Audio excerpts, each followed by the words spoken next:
তো বন্ধুরা ফাইনালি আমি আপনাদেরকে এখন দেখাতে চলেছি বাবুই পাখির বাসা। কতগুলো বাবুই পাখির বাসা আছে এবং আপনাদের এলাকায় এই বাবুই পাখিকে কি নামে ডাকে সেটা অবশ্যই জানাবেন। আর বাবুই পাখির বাসা মানেই অসাধারণ।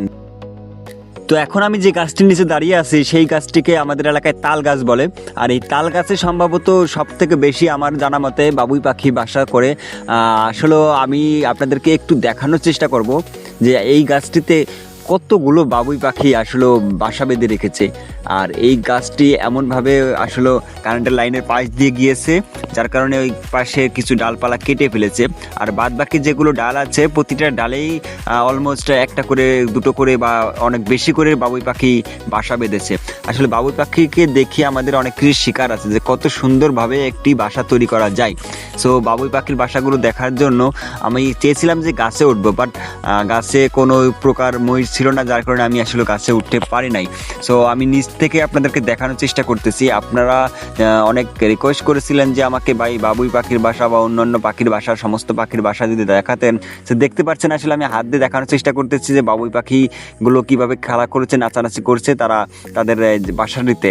আসলে বাবুই পাখির বাসা অসাধারণ হয়ে থাকে।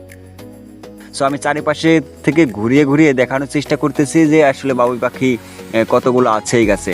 সো আমি চাচ্ছি যে আমার নেক্সট ভিডিওতে আমি এই গাছটিতে উঠে বাবুই পাখির ডিম সহকার বাচ্চা যদি থাকে সেই বাচ্চাগুলো তারা ফুটাতে পেরেছে কিনা সেগুলো আমি দেখানোর চেষ্টা করবো ইনশাআল্লাহ।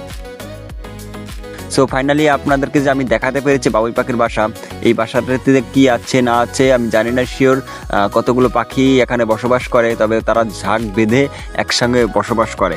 সো এটার জন্য আপনাদেরকে এর একটু অপেক্ষা করতে হবে এই বাবুই পাখির বাসাটা, যাতে আমি আপনাদের পরবর্তীতে পুরোপুরিভাবে দেখাতে পারি। সো ভিডিওটা দেখেছেন এই তো আমার, তার মানে অবশ্যই ভালো লেগেছে। এই জন্য একটা করে লাইক করবেন। এই ভিডিওর লাইকে আমি চ্যালেঞ্জ রাখলাম 500টা লাইক।